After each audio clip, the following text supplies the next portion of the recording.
good morning, jar of marble dwellers and jar of marble curious. My name is Linda. This is my podcast called Jar of Marbles, where I talk about everything and anything in regard to what is going on in the world, what has gone on decades ago, different stories that I remember, different things that I've experienced, different things that you've experienced. Because certainly the feedback that I receive has been so interesting and has given me so much food for thought. But I was thinking this week of 1961, circa 1961, and my goodness, the more I looked, the more I realised how much actually happened back in the day. I happen to have been born in 1961, which makes me 60, and I believe it's worthwhile to discuss all those wonderful things that happened back in the day: fashion, politics, books, people, school, and, oddball things that happened that were acceptable then and maybe not so now. But then, quite interestingly, but not surprisingly, some things just have not changed. I believe it's worthwhile to care about people and care about our world. We need to start worrying about what kind of world we're going to leave Keith Richards, though. It would be thoughtless to not consider Keith, or you, Bob. No, don't forget me. How could we ever forget you, Bob? You're just unforgettable. Well, circa 1961. I hope you're comfortable. Thanks again for coming today, and I hope you enjoy it. How many famous people were born in 1961? I was quite surprised. Princess Diana, Barack Obama, Eddie Murphy, George Clooney, Michael J. Fox, Woody Harrelson, Julia Louis-Dreyfus. First time I ever saw Julia was in Seinfeld. I know it's not everybody's bag, but even to this day, in fact, I even go to sleep to it at times, just because the humour was just so weird. But then maybe I am too, and that's okay. Tilda Swinton, Ricky Gervais, Meg Ryan, Enya, Julia Gillard, yes, Tim Roth, Katie Lang, Melissa Etheridge. The list goes on. So then I went and had a wee look at the events in 1961. Oh, the events! That's right, Bob. 2nd of January, the oral contraceptives are first sold in Australia. 25th of February, the last electric tram service runs in Sydney. I'd actually have never been on a tram before. It's always been one of those mystical things, much like Disneyland. When I finally got there, it was like, wow, it really is how it looks on TV. Anyway, I digress. Arts and literature. Dame Joan Sutherland is announced as Australian of the Year. The novel Lady Chatterley's Lover by D.H. Lawrence is banned from sale. Banned! That's right, banned. On television here in Australia, 19th of August, Four Corners TV current affairs program first screened on ABC. The 12th of April, another fabulous actor and comedian was born, Magda Szubanski, as was Gina Riley, another actor, comedian and singer, both from Kath and Kim, which is a fabulous comedy series here in Australia. If you're interested in it, Google it, Kath and Kim. What was Australian currency in 1961? The Australian pound was the currency of Australia from 1910 until, would you believe, 14th of February, Valentine's Day, 1966. Oh, Valentine's Day! I know, Bob. When it was replaced by the Australian dollar. When I was born in 1961 in New Zealand, my father got so drunk, I believe they call that wetting the baby's head, he was admitted into hospital with alcohol poisoning. He was wheeled in a wheelchair to see my mother. Back in the day, your only choice was breastfeeding, and breastfeeding. And the reason why I say this is because I couldn't take to the breast. So it was decided that I was too determined from my own good that they would feed me when I cried. But I didn't cry. So by day 3, they still couldn't get me to, accept the breast, and eventually I think I must have just taken it because I was desperate. And so I was breastfed for the first time in my year, first year of my life. And why I'm telling you that is because I also had diarrhea for that year. Now, because back then you were encouraged, code for forced, and shamed, what will the neighbours think type of mentality, you were encouraged to persevere. But as soon as I was off the breast milk, no more diarrhea. Oh my God! That's right, Bob. Bit exciting there. There, I was introduced to cow's milk. Unfortunately, as much as I actually really liked the taste, I used to get these really intense sore stomachs, and it just didn't agree with me. And again, like I was saying at the beginning of the podcast, back in the day, some things made no sense, but you had to endure. Yes, endure. Oh, endure. That's right. So when I was little, back in the 60s, I used to really love saving my money, and that were pennies. Back in the day, that was pennies before we went to dollars and cents. And you could buy 5 aniseed balls for 1 penny. And I love aniseed balls. They're just the most yummiest lolly known to man. But anyway, also at school, you would get a little cream bottle-sized bottle of milk every morning. And also on the grounds of the school was a dental house where the dental nurses lived. And the fear that ran through our bodies when there was that knock on the door and your full name was announced and that you had to go to the dentist, which was otherwise known as the murder house. Now, anybody that went to the dental nurse joint would know that's exactly what they were known as. And interestingly enough, though, but whenever I got a wobbly tooth, I would rock up there and just ask for them to remove the tooth for me, given that's what they did.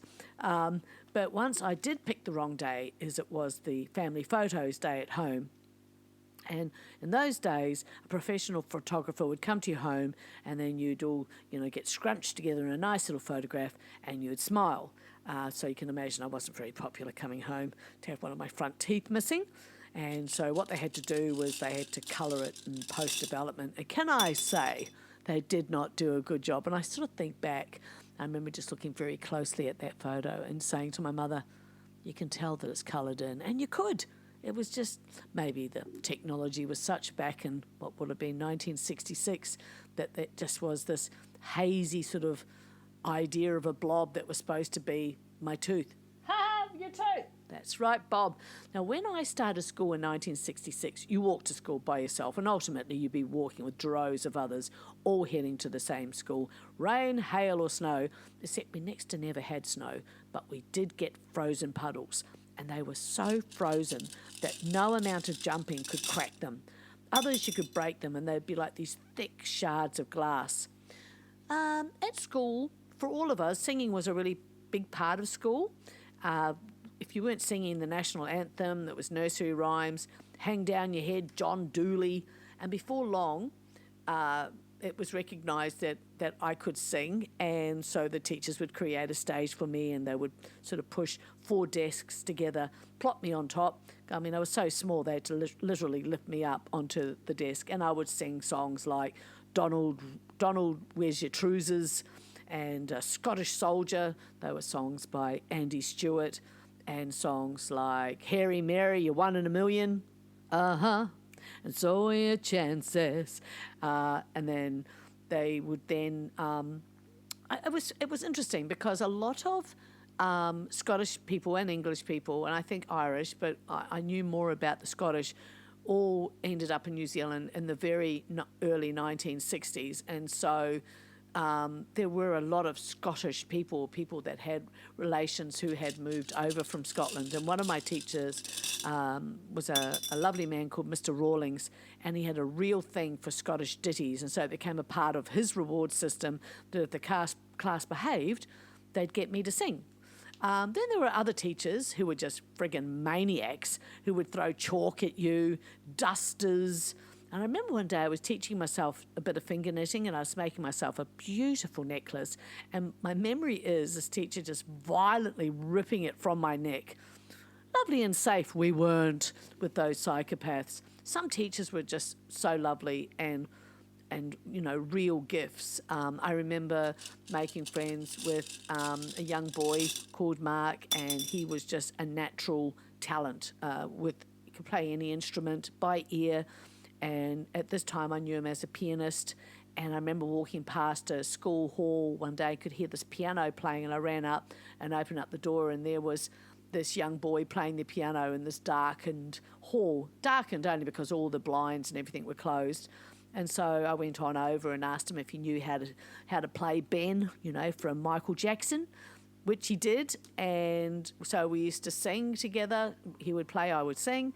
And that was another reward system that our teacher took advantage of, that if the that if the kids got their work done for the day, that Mark and Linda would, do a song for them. And so everyone would diligently get their work done. It was really cool looking back. It was really nice. Mark was and is a super talented musician.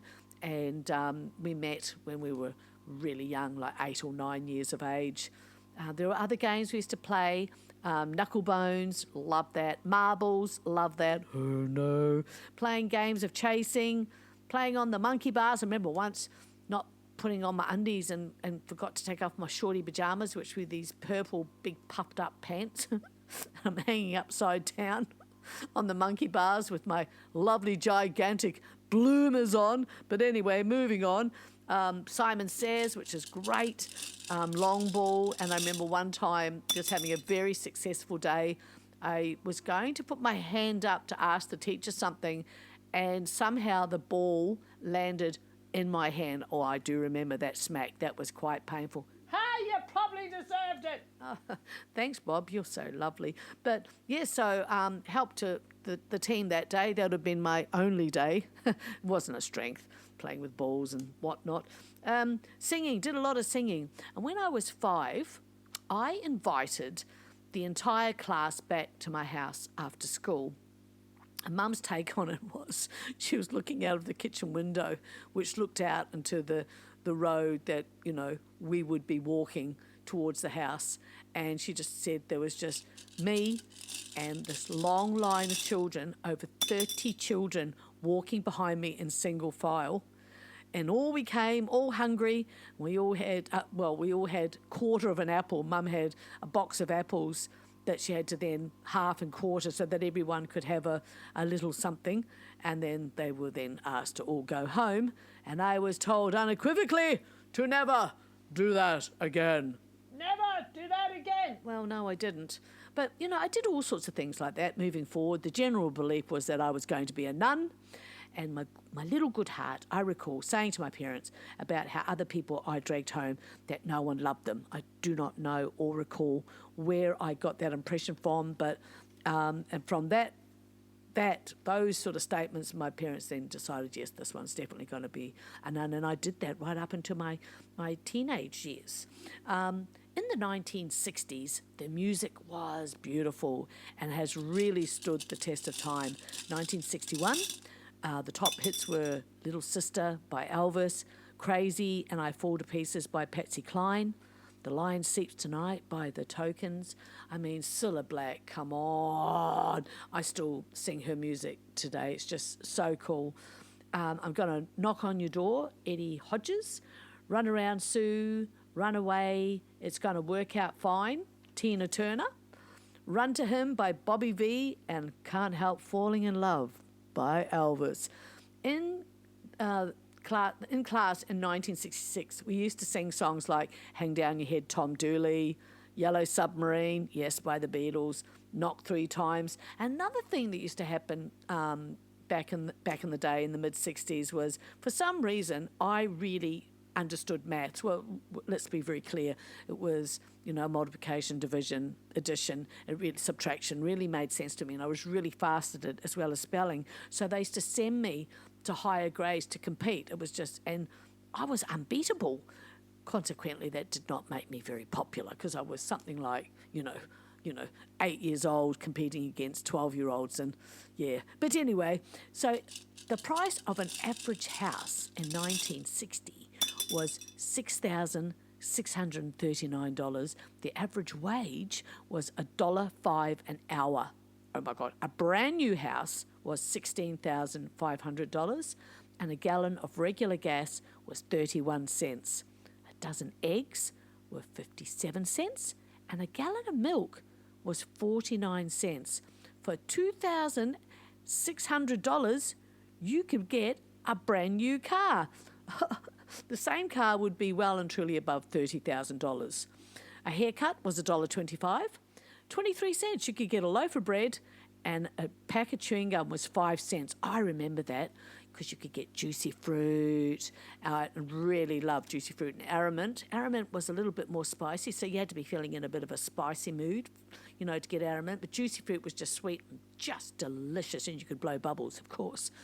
In the 1960s, smoking cigarettes was widely accepted. The bus drivers even had an ashtray in which to rest their cigarette while giving you a ticket. The local dairy, which is like a mini food shop, had an ashtray and smoked while chatting with you. You could smoke on planes and in the smokers part of the plane so that the non-smokers wouldn't have to smell it. That didn't work. No, it didn't.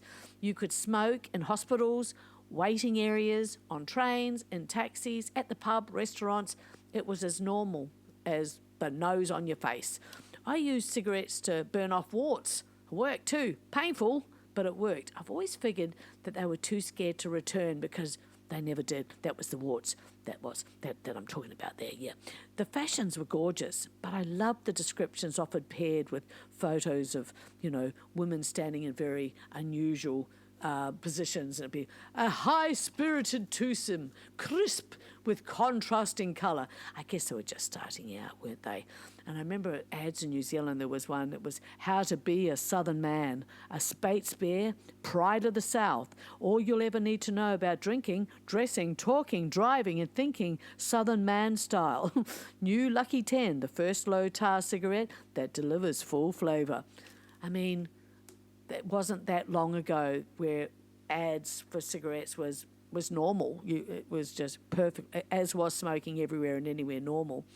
There was also ads for Kotex sanitary napkins. What a name, sanitary napkins. Anyway, and I read this in a magazine that said this: beware of pads just like Kotex. Maybe they look the same, ... but how were they made? ? Where? ? By whom? ? The words, just like Kotex, should be a danger signal to every purchaser of sanitary protection. They cannot be true. Well, once upon a time you would have ignored those kind of ads, but now I look at them and I just read them with glee. Another thing is you never called your friends' parents by their first name. In fact, mostly you never knew it. So it was always Mr. Beaton or Mrs. Moore. You never just walked into someone's house. You knocked and you waited. That was very much the normal. You would knock on the door to ask if G was coming out to play today, or was Christine free by, and you'd have to wait, and they would come back with the child at the door, and then, or they might, if they knew you well enough, invite you in. Parties at home, especially at New Year's, people would bring their guitars, bowls of food and a lump of coal. And because my parents were Scottish, a piece of coal for a warm hearth, bread and salt for all the house to be fed adequately, a coin for financial abundance, and a drink, which was commonly whiskey, was to represent good cheer. I mean, that was just normal. On New Year's Day, you would just find lumps of coal all over your dining table. So I was also looking at favourite trends from the 60s, afros. Everyone young and old had an afro, or at least aspired to grow one. I had my first perm when I was 17 to get my afro, and my afro was so impressive that the teacher made me sit at the back of the class because nobody could see the blackboard for my hair. No, it's true. It's really Barbie dolls. The 60s witnessed the birth of Barbie sensation. That was not really my bag. Bell bottoms, yeah, they were awesome. I got my first pair when I was in Scotland, and I just thought they were beautiful. Beatlemania, the British rock group, massive hit with the teens and kids. I mean, I'm obviously not telling anybody anything they don't know there. Go-Go boots, I had a pair of them, and they were created by André Courrèges in 1965. Lava lamps were another one. They were just so cool, like a decorative novelty lamp in an already very colourful era. Miniskirts, I think we all wore them. After the conservative 50s, the miniskirt was part of the women's liberation movement, man. Smiley faces. Remember the smiley faces, 2 dots and a big smiley face? A Harvey Ross Ball was paid $45 for drawing it in 1963, but he never trademarked it. He was working for a Massachusetts agency at the time, and he was hired by a client of the agency to come up with something that would comfort the world. Interestingly, it became a smiley face for the world. There were tie-dye T-shirts. The ancient art of the dyeing at its prime was in the 60s, transforming plain T-shirts into bold, design statements. With all the fads going on in the 60s, it's easy to see why they were so popular. They weren't really my bag. But hey, no grief, that's cool. Turtlenecks. Many celebrities wore turtlenecks in the 60s. And it was sort of at its climax in the 1967, so much so that it was named the Year of the Turtle. And I do still like me a turtleneck. Major events happened in the 1960s. They were dominated by the Vietnam War, civil rights protests. The 60s also saw the assassinations of Martin Luther King, US President John F. Kennedy, Cuban Missile Crisis, and finally, the first man is landed on the moon. There was so much music happened in the 60s. Led Zeppelin, Simon Garfunkel, the Beatles, of course, The Who, Rolling Stones, Beach Boys, The Doors, The Kinks. It just goes on and on. Fleetwood Mac, The Temptations. This is just a portion of the explosion of music that occurred in the 60s. It's absolutely, it's just actually just quite amazing. Foods that were invented in the 1960s, Pringles and Pop-Tarts. Actually were very popular with my youngest daughter, Carla. Doritos, Gatorade. I know! I didn't realise they were that old. I was so surprised to know how old some of these products are, given they're still, going strong. Now, the emergence of what was called the generation gap, that became quite the divide. The difference in values and attitudes, especially between young people and their parents, because their parents had lived, to some degree, a very conservative life in the 60s. Well, prior to the 60s, really, in the 40s and the 50s. And so the 60s were bursting everything that apparently was sacred, and it made the gap, I suppose, appear even, more huge. My daughters have said in the past how my life in the 1960s and the 1970s makes them want to live in those eras. The excitement of all the amazing music, loving the fashions, a sense of true safety and fun. I guess I can truly understand their impression, but old keys won't open new doors. Circa 1961. Well, it was some decade. Much invention, creativity, sorrow, change, fashion, music, war, innocence, and mega changes all packed into that 10 years. That time has arrived. I hope you enjoyed Circa 1961. There was so much more, but I think we smashed it. I'm leaving you with this. If it's not a blessing, it's a lesson. That's it. Hey, say good day to the family and the cockatoo, and hopefully I'll see you again soon. Okay, bye.